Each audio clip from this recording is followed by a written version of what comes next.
¿Qué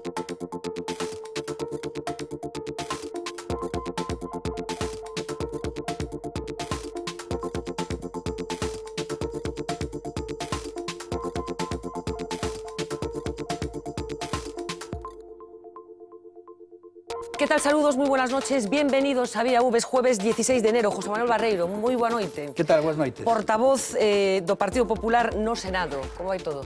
Bueno, pois eu creo que as cousas van relativamente enderezándose, non? Que vendo dos tempos que estivemos sufrindo estes dos últimos anos, pois eu creo que esa non é unha mala noticia, non? Bueno, ibas falar de cousas que teñen que ver con estes días. Hoxe, por exemplo, a reforma da lei do aborto, un dos problemas que ten hoxe encima da mesa o Partido Popular. Chegou ao Parlamento Europeo, liberais, grupos de esquerdas, incluso a representante de Francia, que é conservadora, se pronunciaron en contra da pretensión do Goberno de España. Moita xente se pregunta por que agora, que necesidade tiña o Partido Popular de abrir este melón. Bueno, creo que non é unha cuestión de necesidade plantexada en términos políticos ou en términos electorais. Nós, como creo que é coñecido, presentámonos ás eleccións fai 2 anos con un programa no que recollíamos unha serie de cuestións e, en concreto, en relación a este tema, estaba explicitado a vontade do Partido Popular de reformar a lei actual, a lei Pero vixente. non o contido preciso, quero dicir, a lei parece que foi Bueno, no, que hai dúas ¿no? cuestións que eu creo que é importante ter presente. Unha, a que acabo de comentar, é dicir, a voluntade explícita refrendada nas urnas, refrendada mayoritariamente nas urnas, e, en segundo lugar, o propio recurso presentado diante do Tribunal Constitucional. Tanto diante deso que fai o Goberno, presenta un anteproxecto de lei. Obviamente, este anteproxecto de lei agora hai que debatilo, hai que buscar. A min pareceme acertado cando se di que é importante acadar o maior número posible de consensos. Totalmente de acordo. Por eso, ahora vai aos órganos consultivos e, a partir de aí, entrarán as Cortes Xerais e confiemos que academos o maior consenso posible. Nos entendemos que a lei actual é unha lei que non equilibra suficientemente ben os dereitos do non nacido e os dereitos da muller e que, por tanto, que é necesario abordar unha reforma. E este é o proxecto que presenta o Goberno, non quere dicir que o proxecto definitivo que salga das Cortes sexa exactamente este. Se falamos dunha lei actual a vixente, a que promoveu Zapatero para entendernos, que é bastante semellante a outras leis de países do noso entorno. Portugal, Francia teñen leis de plazos como a que está actualmente vixente. Ese reparo que lle plantexan a actual lei se pode extender, deduzo, o que legislaron no seu día todos os países de Europa, excepto 3? Bueno, eu creo que hai cuestións na actual lei que nós obviamente non compartimos e por eso presentamos unha alternativa e por eso recurrimos á actual lei. Primeiro, que cando se fala de consenso ahora, que insisto, me parece necesario, debemos de facer esforzo para conquirilo, desde logo non houbo na anterior. Non houve na anterior porque o Partido Socialista sacou unha lei que nin levaba no seu programa antes das eleccións e non procurou consenso ningún. En segundo lugar, hai temas como, por exemplo, das menores, que a mí me parece que a nós nos parece que deben de ser correxidos. Por lo tanto, nós presentamos un proxecto para a súa discusión, vamos a falar sobre ese proxecto, sobre ese contido riba da mesa, vamos a discutir e temos, eu creo que, un marco para poder facelo, tanto no Congreso como no Senado, e tamén as aportacións que fagan os propios gobernos autonómicos e os propios órganos consultivos. Monago plantexou abertamente onte que procedía a paralización desa tramitación. Que opina vostede? Bueno, eu creo que eu non estou de acordo con esa postura, pero Monago, como presidente da Comunidade Autónoma de Extremadura, terá a oportunidade de plantexar as alegacións que estime convinte precisamente a través dese canle, non, que estableceu o propio Goberno, igual que farán as demás autonomías. Ora, pareceme válida a idea que José Antonio Monago plantexou fai uns días, igual que o presidente da Xunta, Alberto Núñez Feijóo, e outros compañeros do partido, na línea, insisto, de tratar de acadar o maior consenso posible en relación a un tema que non podemos esquecer que é distinto a calquer outro, porque apóyase en principios, en cuestións éticas, en cuestións morales, mesmo en creencias, e non me estou a referir solamente a creencias de carácter religioso. Por lo tanto, a min pareceme normal, pareceme hasta si quere lóxico, non? Que haxa, pois a veces, matices, criterios diferentes dentro do ámbito do partido. Claro, e como é un asunto particular, sería convinte deixar liberdade de voto os diputados do Partido Popular e os senadores, como reclama algún membro do PP? Vamos a ver, cando se di eso, eu creo que primeiro, neste país a Constitución recoñece a liberdade de voto. Punto número 1. Sí, pero bueno, os partidos sancionan despois a que non cumple a disciplina. Que non debemos esquecer. En segundo lugar, eu creo que todos os diputados e senadores, e falo como senador, temos a obligación de apoiar o proxecto que no seu momento resulte do debate que se den nas Cortes. Por unha razón evidente, porque é que nós, cando nos presentamos ás eleccións nunha lista como candidato a ser diputado ou candidato a ser senador, pois veíamos que un dos puntos do programa era precisamente a reforma da lei do aborto. Por lo tanto, creo que ahora temos capacidade no ámbito interno para decir, bueno, pois creemos que debemos de cambiar isto, ou debemos de incorporar calquera outra cuestión. E temos, insisto, marxen para facelo, temos campo para poder facelo, e iso é o verdadeiro debate político, non? O sea, que se alguén se salta a disciplina de voto finalmente, cando se remate toda a tramitación, vostede partidario de que se sancione a ese diputado ou senador que non respeta a disciplina. Eu creo que se debe de cumplir o que é o noso compromiso, e o noso compromiso é que nós estamos sustentando un goberno que se presentou con un programa e nós todos estivemos de acordo con ese programa, porque senón entendería que se eu non estou de acordo cunha parte do programa non iría na... Bueno, pero no programa era un párrafo de 7 líneas e agora estamos falando dun anteproxecto de lei, quero dicir, bueno... Polo tanto, desde dentro, pois eu creo que un debe de facer os esforzos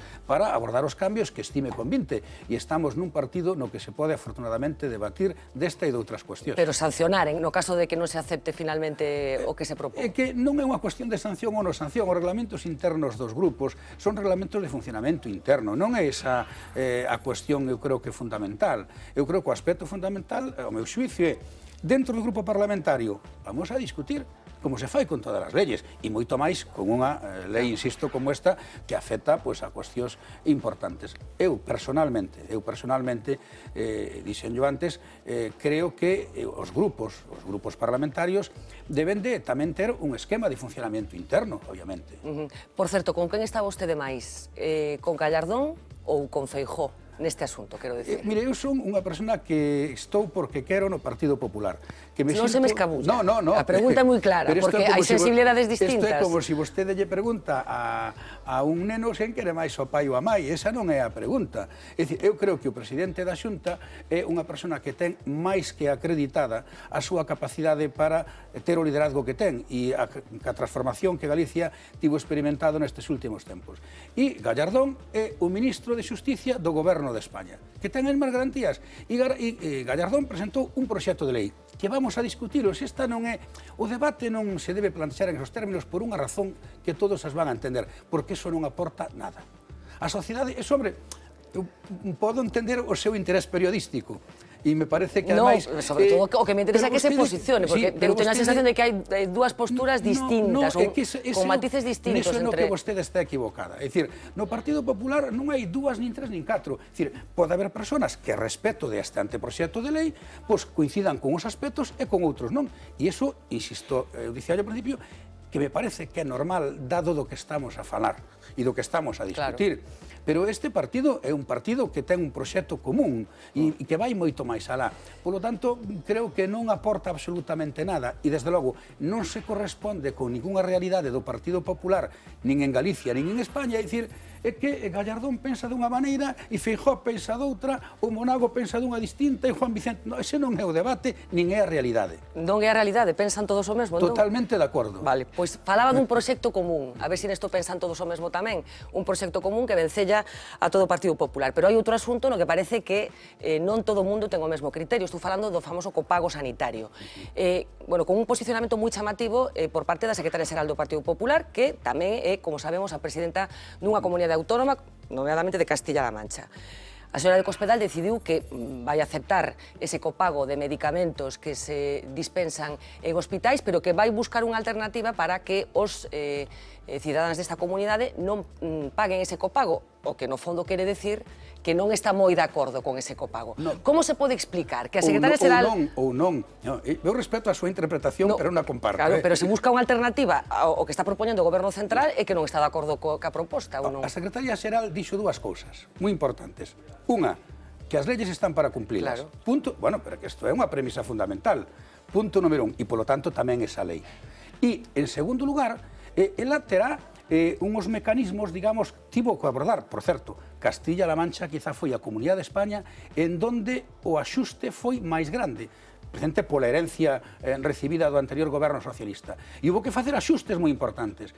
E hubo que prácticamente comerse, entre comillas, 7 ou 8 puntos de déficit en 1 ou 2 anos. Axuste moi grande, non? Tanto, ela dice, oiga, Pois o maior é que os ciudadanos de Castilla-La Mancha se fixeron un esforzo moi grande e eu podo ter holguras, que non o sei porque non me coñezo as contas de Castilla-La Mancha, para tratar, cumplindo a lei, de que efectivamente logo poida ter algún tipo de reversión a esos ciudadanos. Pero eso non introduce unha quiebra na lei de flotación do que propón o Ministerio de Sanidade? Ou invita a outras comunidades autónomas a non cumplir finalmente tampouco? Eu entendo que non por unha razón, que é o que intentaba explicar, quizá con moita fortuna, e é que o primeiro que dixo a Secretaria Xeral é que a lei hai que cumplila, igual que dixo o presidente Feijóo. E o presidente Feijóo dice que el aquí en Galicia entende que se debe aplicar, e a min pareceme que sí, que se debe aplicar. Que ocorre? Que logo as holguras, os mecanismos particulares, por así dicilo, de axuste dentro de cada comunidade, hombre, deben de formar parte da propia autonomía, porque senón, nos temos un Estado fortemente descentralizado, con 17 autonomías, e en algunhas delas, que a sanidade con unha competencia exclusiva da propia autonomía, polo tanto, creo que habrá un marxen para poder aplicar. Vostede que convive con eles, que tal lle sentou a Namato esta decisión de Cospedal? Porque, insisto, é a secretaria xeral do partido, ten un posto con certo simbolismo dentro da estrutura do partido. Hombre, eu non vexo, non son coñecedor de que exista ningún tipo de discrepancia no senso que vostede me quere plantexar entre a ministra de Sanidade e a secretaria xeral do partido e presidenta de Castela Mancha, porque volvo a insistir en elo, que esta é a cuestión fundamental. Aquí vais a cumplir a lei, que sea a clave.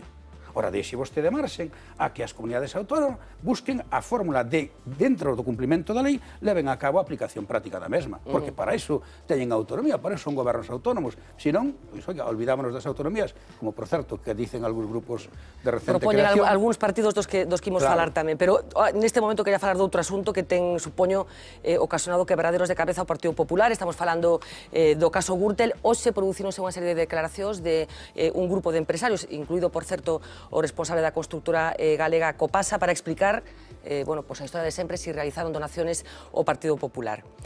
En que ten afectado o Partido Popular ata o de agora, o caso Gürtel, Bárcenas, os papéis de Bárcenas, a investigación do xuíz Ruz? Hombre, eu non lle sei cuantificar os efectos. O que si lle podo decir, e con toda claridade e con total rotundidade, que é un exemplo moi malo e que é indigno que unha persona que tenga confianza para exercer un cargo de tanta responsabilidade como é ser o xerente, ser o responsable económico dun partido, falle esa confianza. Vamos, a min eso dame vergoña, dame francamente vergoña. E, polo tanto, que o que eu pido que a xusticia actúe ca maior axilidade e ca maior contundencia, porque aquí, en relación ao Partido Popular, e a xusticia dirá o que teña que dicir no seu momento, pero está todo moi claro. E eu invito ya a unha reflexión. Non hai ningún partido en España, ningún partido en España, do que se coñeza a súa contabilidade ao nivel do que se coñece o Partido Popular. Dá, polo menos. Non, da única contabilidade que existe, outro é unha apreciación súa. Oiga, usted pode facela, eu nego rotundamente que exista outra contabilidade. Usted podrá dicilo, isto é rigurosamente falso. O sea, que todos esos papéis de Bárcenas, que finalmente parece que sí que eran... Pero por que vostede quere sustituir a labor dos xueces? É que aquí temos unha certa costumbre e unha certa tendencia neste país a tratar de poñernos nos postos que a veces a mí non me corresponde ser xuez, porque para eso temos a división de poderes, que eu creo que é a base da democracia, e o Poder Judicial está actuando sobre ese tema. E o que lle estaba dicindo é que a contabilidade do partido está auditada e coñecida por toda a sociedade española. Pero sabe por qué? Non pola decisión dun xuez, senón pola decisión do presidente dese partido, que é Mariano Rajoy. Ningún outro partido político fixo eso, que o puido facer.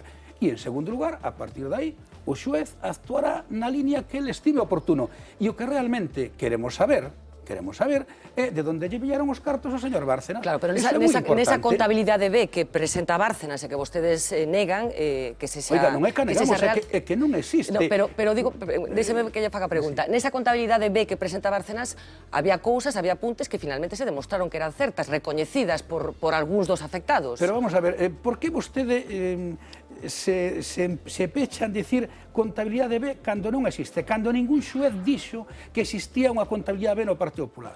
En outros partidos si hubo xueces que se pronunciaron. Aquí, nada.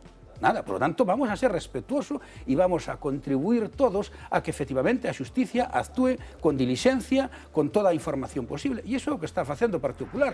Por iso o Partido Popular está tremendamente tranquilo, porque a súa contabilidade coñece a todo o mundo o máis mínimo detalle e é auditada por todos aqueles órganos que en España teñen a competencia legal para facelo.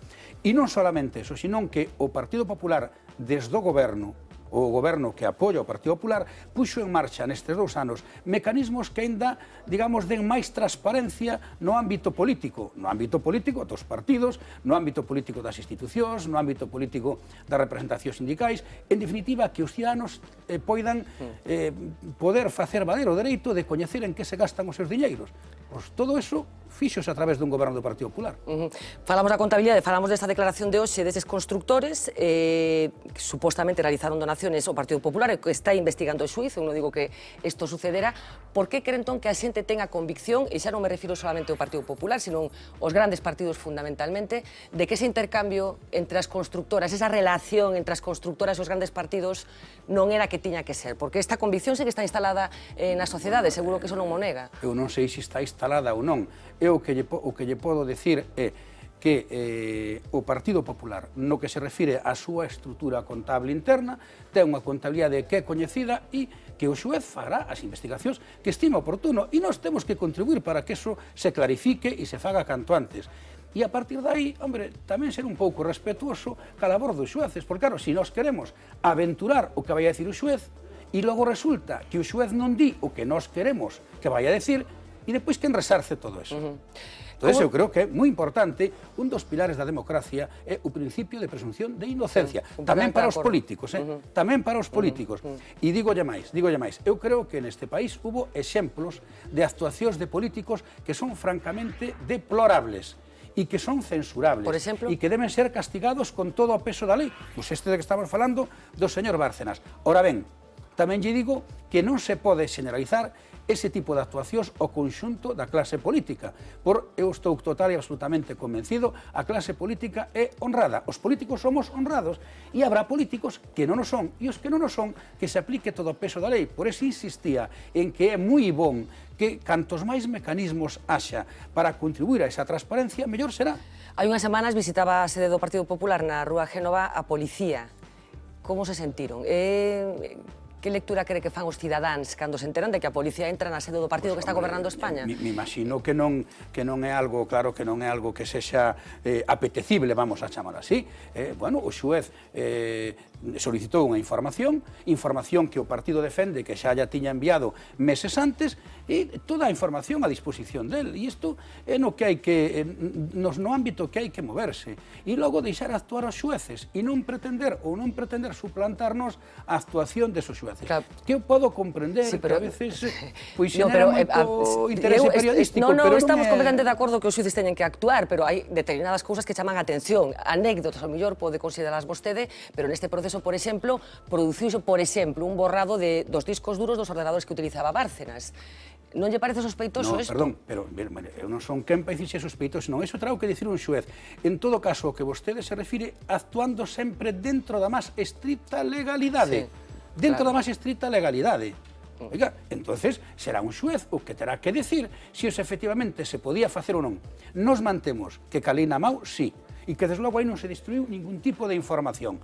A partir de aí, eu quero insistir unha vez máis, porque claro, a posición da que vostede quere partir, eu non acepto, porque Pero que posición? No, é que vostede parte de unha posición en donde parece que está xa culpabilizando unha determinada actuación. Non, estou preguntando por sucesos que aconteceron, pola visita da policía, polo borrado dos discos duros. E eu respondinlle moi claramente, dixenlle, mire, o Partido Popular ten unha contabilidade auditada polo Tribunal de Contas, que é a quen lle corresponde a capacidade legal para facelo, non nin a vostede nin a min, e con todos os vistos. A partir de aí, incluso, aqueles anos que non estaban auditados porque non correspondía legalmente, foron feitos públicos por decisión do presidente do partido, mesmo incluso no que tiña que ver cas súas propias retribucións de carácter personal. Iso coñece todo o mundo. E logo hai un xuez que está investigando de onde proceden os cartos que ten un señor que tivo responsabilidades no PP. Pois deixemos e colaboremos con ese xuez. Iso é a que eu me refiro. Estamos falando da Operación Gürtel, pero hai outras operacións que teñen que ver ca corrupción. Aquí en Galicia, desbaratado moitos concellos como consecuencia da Operación Pokémon. Que lle parece o que está pasando? Estamos falando de casi máis de 100 imputados neste momento. Tamén supoño que efectivamente hai que deixar actuar a xustiza, pero hai que se empeza a queixar da duración deste desta instrucción, do feito de que continúe sendo segreda, que lle parece? Pero por eso eu lle dicía ao principio que a xusticia é moito máis xusta se áxil. E eu creo que aí todos o que temos é que buscar os medios para que efectivamente se dé esa axilidade e demandar, logo dentro desos medios, que efectivamente eso sexa así, porque senón, claro, estáse dando que se chama a veces pois, a pena do telediario, este tipo de cuestións que non contribuyen nada, nin a resolver o problema desde o punto de vista xudicial, nin desde logo contribuyen a hora de explicar cal é a actuación dos políticos ao conxunto da sociedade. Porque, hombre, eu son dos que defendo, non porque eu me dedique ahora a política, aunque non estivera na política pensaría exactamente igual, a política é básica para o exercicio da democracia, isto é fundamental. Cando se exerce ben, sobre todo, non? Como calquera outra profesión, esta moito máis por unha razón. Porque administra cartos públicos. Estamos administrando recursos públicos e, por lo tanto, temos que facer todo o posible para ser o máis transparentes. E aí eu creo que todo cuanto mecanismo de reforzo se leve adiante, eu creo que será en ben, precisamente, do conxunto da sociedade a través desa transparencia. Bueno, outro dos incendios que está vivindo España nestes momentos pasa por Cataluña. Hoxe mesmo produciuse unha noticia con esa votación no Parlamento catalán, que, por certo, provocou unha fractura no PSC, no que se pide que se trasladen as competencias a Cataluña para que se poda celebrar ese referéndum que solicita. Vais a celebrar ese referéndum? Bueno, creo que a resposta é obvia, non? Non porque a diga eu, non porque a dixera fíxese ben incluso. Que é curioso, o que se aprobou en Cataluña, que lle demandan as Cortes Xerais, neste caso o Congreso dos Diputados, é que non o podría aprobar o Congreso dos Diputados.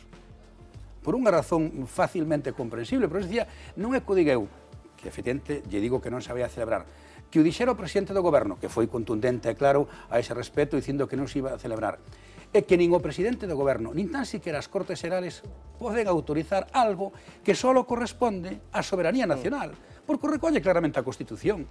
Por lo tanto, eu creo que non Cataluña, o señor Mas e algún outro responsable político en Cataluña, pero especialmente eu creo que o señor Mas está nunha fuxida hacia adiante e, por lo tanto, está tratando, na miña opinión, insisto, de provocar unha fractura social que non vai a resolver absolutamente nada, porque el sabe positivamente no ámbito interno, díxose con claridade, pero que acaba de dicir no ámbito internacional, acaba de dicir que Durão Barroso fai moi poucos días, por citar unha referencia creo que suficientemente clara no ámbito comunitario. Fala de fractura interna na propia Cataluña. Teñen medo de como se pode chegar a...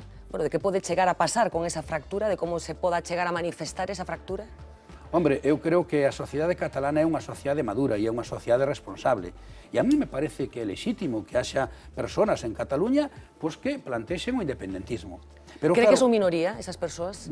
Hombre, eu penso que sí, Pero en todo caso, nós, no ano 78, todos os españoles, tamén os catalás, porque os catalás son españoles, pois todos decidimos de forma mayoritaria que a Constitución que nos iba a gobernar pois é a que temos en este momento en vigor. E a Constitución aí é que é moi clara.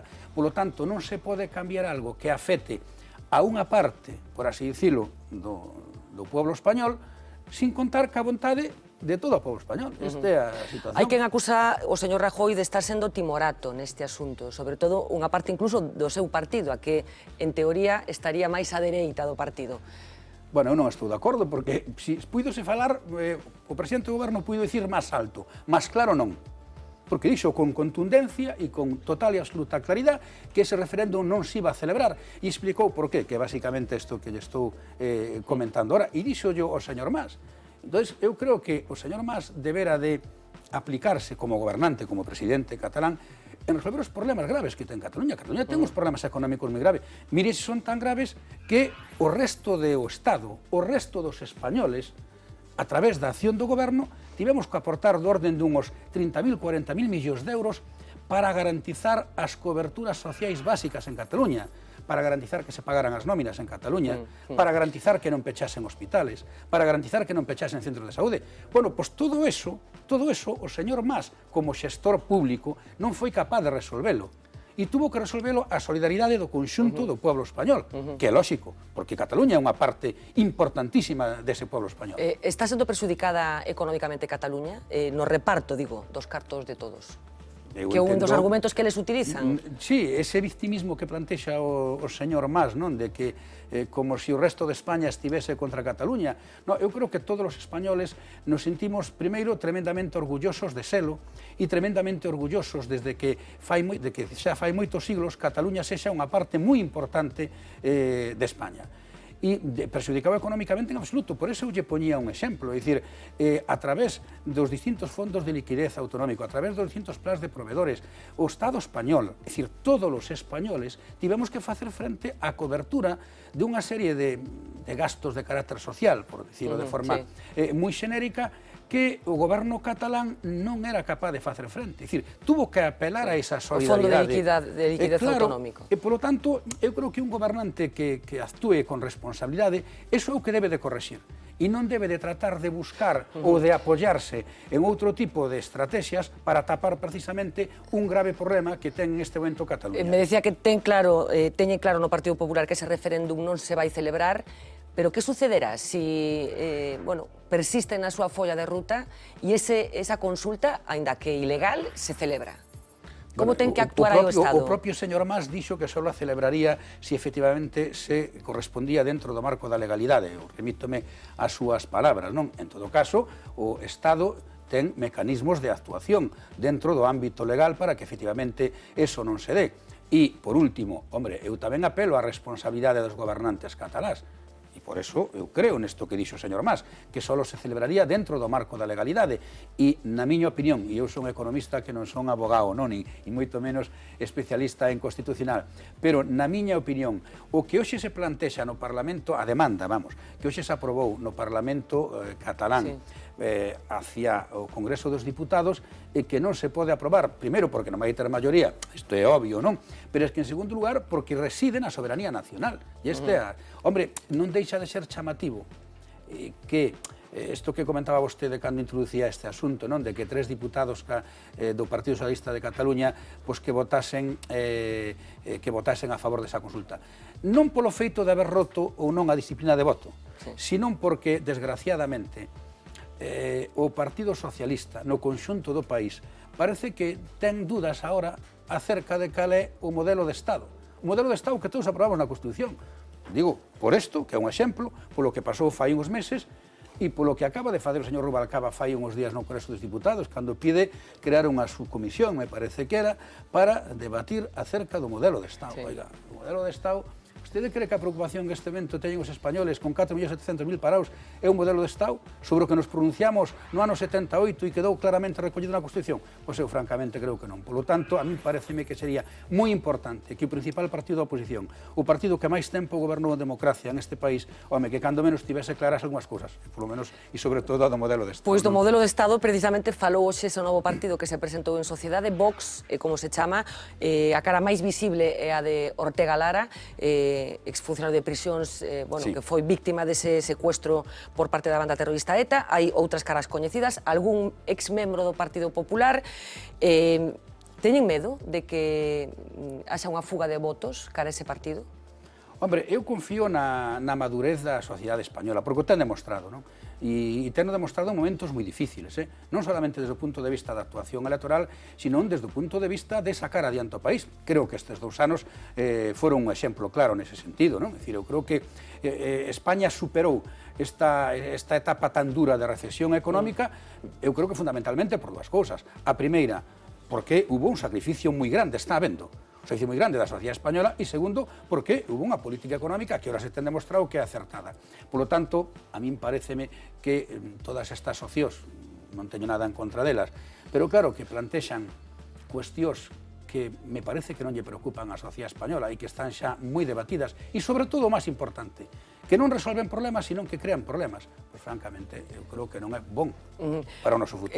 Reproduce algunha das cousas que dixo hoxe Ortega Lara. Los unos les marcaron el camino a los terroristas, estaba hablando, y los otros les han puesto la alfombra roja para que desfilen por ella como si de estrellas del celuloide se trataran. Estes últimos creo que vai por vostedes, polo Partido Popular. Tense utilizado políticamente as víctimas do terrorismo? por parte do Partido Popular en absoluto. O noso compromiso cas víctimas é de sempre e é reiterado, pero reiterado dos últimos días, por se algunha dúbida había. É dicir, creo que hai un compromiso claro nas actuacións do partido, nas actuacións do goberno respaldado por ese partido, e eu creo que unha deuda impagable cas víctimas do terrorismo. Outra cousa diferente é que este goberno ten que cumplir o que din as sentencias, porque estamos nun Estado de Dereito, e incluso aquelas que non nos gustan, porque a nós non nos gustan as sentencias que se derivaron do Tribunal de Estrasburgo, a chamada doutrina Parot. O propio presidente do goberno dixo, pero claro, o goberno non ten marxen de actuación aí, e os xueces tampouco. Claro que a min me gustaría que esa xente que son asesinos, que estaban na cadea, pois que non estiveran agora na calle, e que pudera aplicarse a reforma que no seu día se levou adiante do Código Penal. Pero hai un recurso que non vai adiante no Tribunal Supremo e que vai adiante no Tribunal de Estrasburgo, e, polo tanto, hai unha sentencia que este goberno non lle queda máis remedio que cumplir. Polo tanto, nesa parte, se se refire ao Partido Popular, entenderá que, obviamente, non estou de acordo. Teño bastante claro que se refería ao Partido Popular. Estamos falando de xustiza, e a xustiza tamén se vai enfrentar no vindeiro 8 de febreiro unha infanta de España, unha situación inédita nos anos que levamos de democracia. Hai quen pensa que neste proceso de imputación da infanta está habendo inxerencias extraxudiciais alleas a todo o proceso que explicarían o papel que está xugando a Fiscalía, etc. Equivócanse os que pensan isto? Eu estou convencido de que sí, pero en todo caso eu digo algo que me parece moi elemental. Hombre, para unha infanta de España, cando menos, pidamos a mesma presunción de inocencia que para calquer ciudadano, cando menos. E o mismo respeto que para calquer ciudadano. E, polo tanto, nese sentido, deixemos que actúe a xusticia. A Fiscalía dixo, dentro do ámbito da súa actuación como parte integrante do Poder Judicial, o que estimaba oportuno. E o xuez no seu auto dixo tamén o que considera oportuno. Bueno, pois deixemos que siga o auto. E, polo tanto, non intentemos facer, non me refiro a que usted o intente, digo, en xeral, non intentemos facer polo feito de que... O sea, que comparte parte do escrito do fiscal Orrac que recriminoulle o xuiz que está vendo teorías conspirativas. Non, pregúntolle. Hai moita xente que está vendo teorías conspirativas en este asunto. Entenderá vostede que eu non me vou a pronunciar nin sobre o que di o fiscal neste caso, nin en calquer outro, nin sobre o que di o xuez neste caso, nin en calquer outro. Por unha razón tamén evidente, porque teño a obligación, e especialmente por ser político, de respetar o Poder Judicial e facilitar que o Poder Judicial actúe. Simplemente dixen, e reitero, que non me parece xusto, e esta é a opinión dun cidadano que ademais se dedica á política, a mí non me parece xusto que se trate de facer un esquema judicial paralelo polo feito de que a persona que están xulgando sexa unha infanta de España. Por iso dicía que, cando menos, ten que ter o mismo dereito e o mismo respeto á súa presunción de inocencia. E iso é o que pido para ela e para o resto de ciudadanos españoles. Non se pronuncia sobre procesos judiciais, pero a ver se pronuncia sobre isto, famoso paseillo. O ministro de Xustiza pronunciouse públicamente dicindo que non era partidario de que a infanta Cristina recorrera eses metros desa famosa cuesta.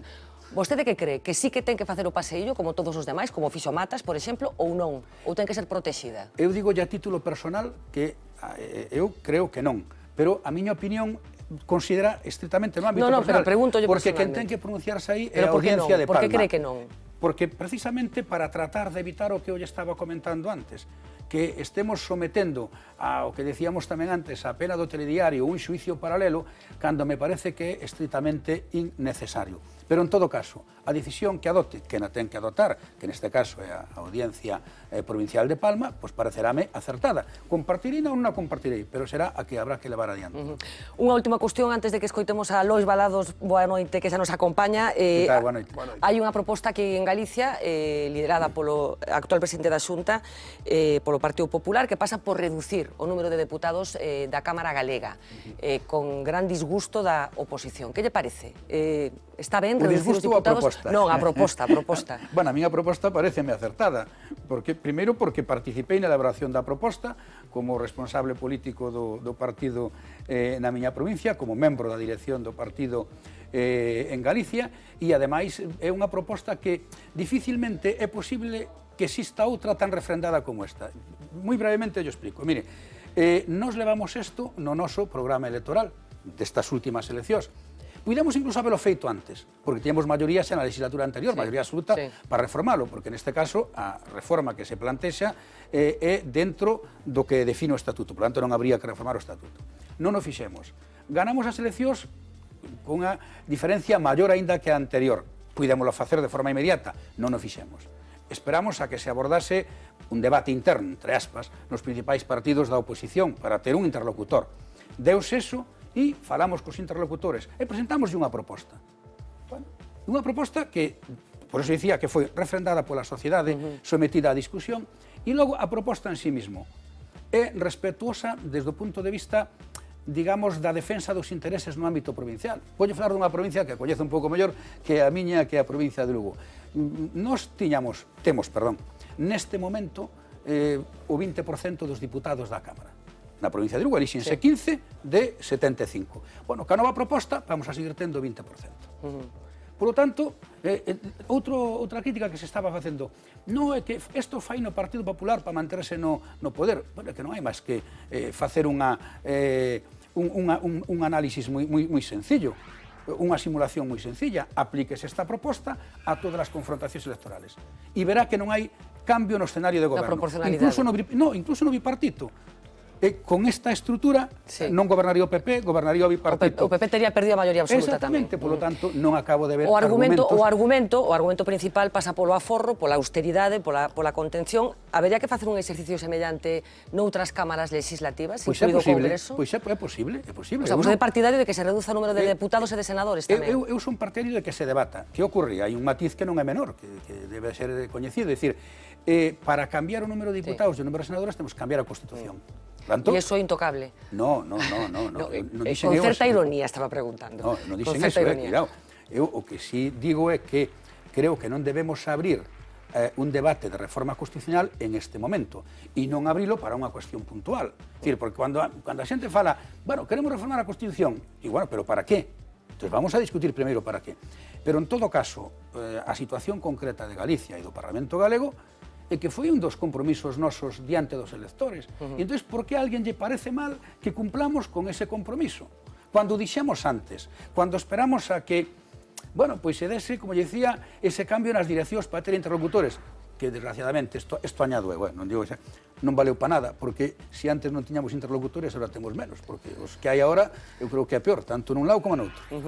Bueno, Lois Valado, que ten preparado ese cuestionario de urxencia que aproveitamos para facer a xente que nos visita. Adiante, Lois. Barreiro, boa noite. Que tal, boa noite. Queríamos comezar con a sinxela. Cantos escanos ten o Senado? 250 algo. Nós temos 162, pero non dixe 266 ten. Sí, en vez de 250 algo, sí. E adoita encherse o aforo ou non? Sí. Sempre sí, Bueno, vamos coa segunda. O Senado é a Cámara de Representación Autonómica. Vostede no Senado é antes galego ou antes do Partido Popular? Pero é que nas dúas cosas non son incompatibles. Son un galego do Partido Popular, que ademais é español, e sei a forma de ser galego, e estou no Senado. Non sei se lle respondín algo, pero é que, desde logo, a esa pregunta que me plantexa non podo respostar, porque non hai unha prelación. Nunca houve contradiccións? Ou tivo que escoller unha cousa ou outra? No sentido de que o Partido Popular de Madrid estaba promovendo algo que vostede, en conciencia, pensaba que perxudicaba os intereses de Galicia? Non me vin nesa posición, pero en todo caso eu son un representante tamén do conxunto do pobo español. E, polo tanto, estou ali porque os ciudadanos decidiron, dentro da miña circunscripción electoral, que cumplise esa tarefa. Pero eu non acabo de ver, e disculpe o meu razonamento, pois esa prelación, porque non me teño que sentir antes unha cousa que a outra. Claro, pero supoño que a pregunta de Lois era ante unha posible contradicción ou ante a posibilidade de ter que escoller porque se promove algo que poda perxudicar a ese territorio en particular. Supoño que iba por aí a cousa. Sí, pero eu creo que os debates non poden darse en términos localistas. Eu non son partidario desas cuestións. Imos coa terceira, queremos que vexa unhas imaxes que se repiten sistemáticamente nos parlamentos e despois lle facemos a pregunta.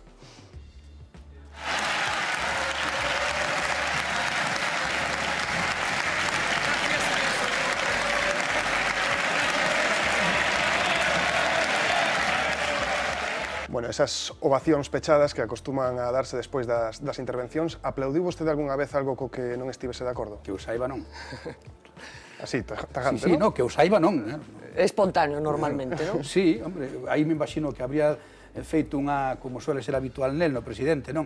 Algún tipo de exposición pois, moi positiva e vamos, cunha boa defensa e por eso seguramente aplaudíamos. Imos coa seguinte, moito se falou tamén dos privilexios que teñen os senadores e os deputados, dietas, desplazamentos. Cando foi a última vez, se que recorda, que usou o transporte público? En Madrid con relativa frecuencia, sobre todo o taxi, vamos, porque, bueno, os desplazamentos en Madrid son importantes, non? Pero o transporte público, supoño que hai xente que o taxi non o considera transporte público exactamente. No, vamos a ver, que se refire máis metro, autobús... Autobús non, pero metro sí. Que ocorre? Que eu en Madrid móvome nun entorno, pois, francamente, moi reducido, non? En donde, salvo de baixar do...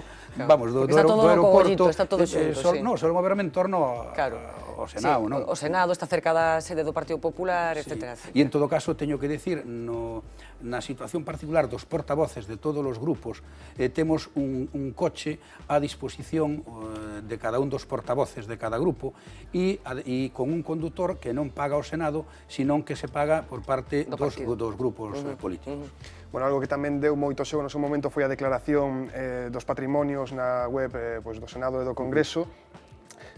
Na súa asegura que é propietario de, ao menos, 21 inmuebles, o que pon na súa Bueno, inmuebles non é acertado, eso non creo que o poña porque non sería correcto. Si se refire a fincas nas que hai o mellor solares, así, e que son propietario, vamos a decirlo, pro indiviso, porque miña mãe afortunadamente vive e eu usufrutuaria, todos estos son herencias de meu pai, e a metade de miña irmá e a outra metade de miña.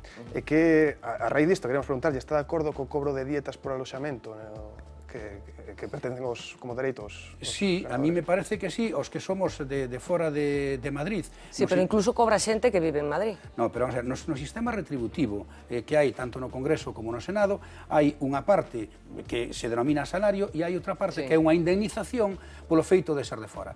Que ao mellor se podía buscar dúas estruturas salariales, pois os de fora cobran unha cantidad e os que son de Madrid cobran outra cantidad. Pero eu creo que é como un calquer traballo normal. Se usted no seu traballo se ten que desplazar á cidade de Vigo a facer algún tipo de cobertura, pois seguramente a súa empresa lle paga o kilometraxe ou lle paga as dietas derivadas de manutención que si é que ten que facer frente a ela e pernotar. Pois aquí é exactamente o mismo. E, en todo caso, é público o que cobra cada diputado e o que cobra cada senador. E cada ano... Pero cobran dietas de aloxamento tamén xente que vive en Madrid. Bueno, que vive en Madrid, pero que terá que financialo con cargo a esa percepción. Imagínese unha persona que dice, oiga, que a min me sale máis barato alquilar un apartamento que pagar un hotel porque me teño que pasar 4 días a semana en Madrid e non me chega esa cantidade para facer frente ao pago dun hotel. Lois. Continuamos e vamos a retrotraernos ata o 7 de novembro do ano 2007 que leíamos este titular nas páxinas da Voz de Galicia. Barreiro echa al PP a la calle. Barreiro mandó a los suyos a tomar la calle, a ganar a pie de asfalto las simpatías de los lucenses para su opción política. Coa que está caendo, cree que sigue sendo necesario sair á rúa ou que mellor quedarse na casa? Non, eu creo que un político que non queira estar na rúa é mellor que se dedica a outra cousa. Se non crees en eso, o día que deixe de creer neso, se chega algún día, teria que deixar a política. Eu creo que temos que estar na calle sempre. Unhas veces diránnos cousas que non nos guste escoitar, pero tamén para eso un decide libremente dedicarse á política, vamos. Cambiaría o seu posto na portavocía do Senado pola presidencia da Xunta de Galicia? Non, porque o presidente que temos é moito mellor que a min, e eu creo que os feitos me remito. Isto sí que é unha cuestión obxectiva, É dicir, el gañou un congreso apoiado por todo o partido, no que eu inicialmente había plantexado a posibilidade de presentarme, logo chegamos a un acordo, el foi o candidato á presidencia e eu o vicepresidente, así seguimos, e logo que todas as galegas e os galegos de forma mayoritaria, en 2 ocasións, refrendaron eso. E en terceiro lugar, esta xa é unha valoración subxectiva, na miña opinión, eu creo que Galicia e Feijóo en particular ten liderado moitos avances en Galicia que logo foron reflexo ou que foron un modelo, un esquema a seguir no conxunto do país. Cree que debería presentarse, xa sei que me vai dicir que é unha decisión que ten que tomar el, pero vostede lle gustaría que Feijóo se presentara ás seguintes eleccións galegas? Pero si sabe o que lle vou dicir, para que me pregunta? No, pero xa yo digo para que me diga o que lle gustaría a vostede, non o que vai facer, que por suposto lle compete a él. Eu acabo de dicir que para min Alberto Núñez Feijóo foi, digamos, eu dixeno en algún momento públicamente, por eso podo, digamos que o Fraga do siglo XXI.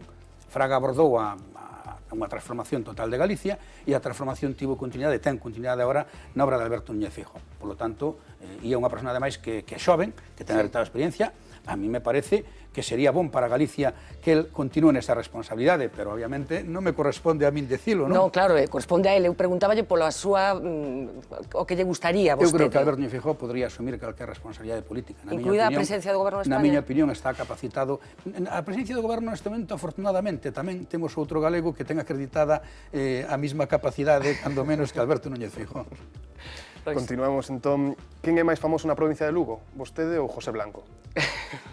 Non sei, supoño que el, me imagino, porque el foi ministro, mandou en moitas cousas e leva moito tempo dedicado á política e eu son un catedrático da Universidade de Santiago que fai uns anos que está na política, non? Falan de Lugo cando coinciden, non sei se coinciden moito. Sí, bueno, non moito, pero... Non moito, pero cando coinciden falan de Lugo. Sí, vamos, a relación é correcta, non? Falaron, por exemplo, de Dorribo, que os dous tiveron problemas co señor Dorribo. Eu, francamente, nunca falei deste señor, deste personaje con Pepe Blanco, non? Bueno, eu non tiven problemas, Dorribo dixo unha cousa... Por eso non, que finalmente quedou en nada. Que os xueces dixeron que quedou en nada, non quedou nada, que non había nada. Entón, onde non hai nada, non pode... Pero nunca falaron deste asunto, José Blanco e vostede? Non maior relación con el, pertencía ao de coñecemento, porque, hombre, Pepe Blanco leva moito tempo na política e tivo responsabilidades importantes, foi ministro, foi o número 2 do Partido Socialista a nivel nacional, por eso digo que será máis coñecido el, pero en todo caso non é algo que me preocupe. Non se pelean pola popularidade. Non, eu francamente esa cuestión teño a superada. Se non houvese sido político, que houvese sido vostede? Bueno, eu son político coyuntural, explícome, é dicir, estou moi orgulloso de estar na política, gústame a política e síntome francamente satisfeito no traballo político, pero eu que son un catedrático da Universidade de Santiago e algún día volverei a esa miña tarefa, é dicir, eu levo en política desde que entrei no Ayuntamiento no ano 95 e salvo cando estrictamente é obligatorio por lei, nunca deixei a universidade. Tuvena que deixar cando fui un conselleiro porque non é compatible e tivena que deixar agora no Senado porque tampouco é compatible. En todas as demais etapas eu sempre sigo exercendo o meu traballo de profesor da universidade. E xa para rematar, onde se come mellor, en Madrid ou en Lugo? Bueno, teño que dicirlle que en Lugo, pero en Madrid non se come mal. Que galego esa resposta, é moi galega. Lois, muchísimas gracias. Xosé Manuel Barreiro, moitísimas grazas tamén por acompañarnos unha noite máis e por responder as nosas preguntas. Moita sorte. Foi un placer. Estaremos pendentes do que acontece no Senado, de que acontece no resto dos asuntos. Gracias. Boa noite. Imos facer unha pequeniña pausa publicitaria. A volta falamos de algunhas das cousas que compartimos esta noite aquí co portavoz do PP no Senado. Enseguida voltamos.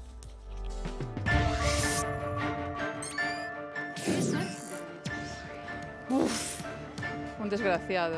Nacionalista, con unos ideales un poco más tradicionales. No tomar medidas sociales. De dereitas son ricos ou de izquierdas, así les chaman, ¿eh? ¿Es de izquierdas? Pues no lo sé. Bueno, de izquierdas. Se supone que se mira por el que es más pobre. La derecha es para una cosa y la izquierda para otra. Yo uso las dos. Ya saben lo que dice el refrán, la música amansa a las fieras. Así que nos vamos a dar un paseíto por una tienda en la que van a encontrar todo lo que puedan buscar. Musical Pontevedra.